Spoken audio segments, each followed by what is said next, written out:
How do you assess things so far in the Premier League, and who surprised you and who's got some work to do?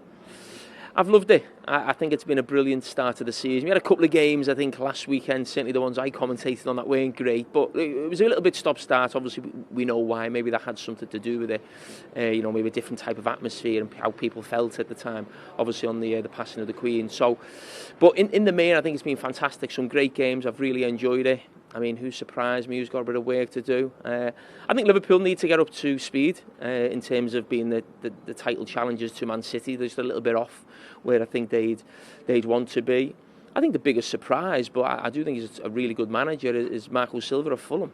People always look at the promoted teams and get off to a good start. Well, they find it difficult.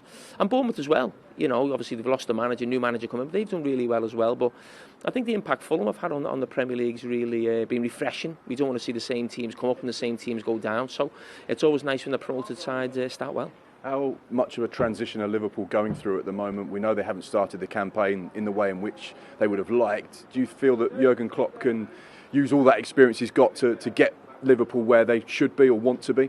Oh, of course, yeah.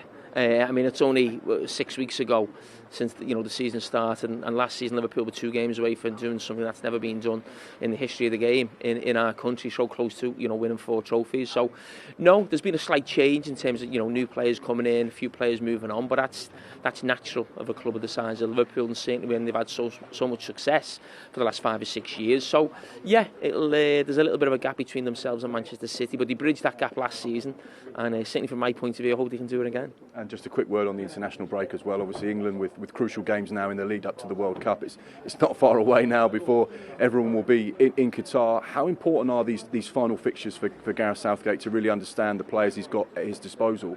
And do you still feel there's perhaps an opportunity for the likes of Marcus Rashford, who's been left out, to turn around and say, I can still be on the plane to Qatar?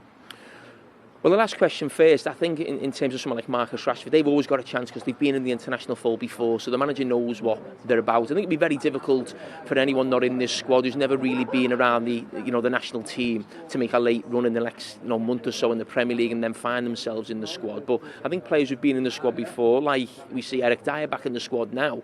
Yes, he's back in the squad after a long time, but Gareth Southgate knows what he's about. He's played at that level before, so yeah, you can see players like that getting back involved.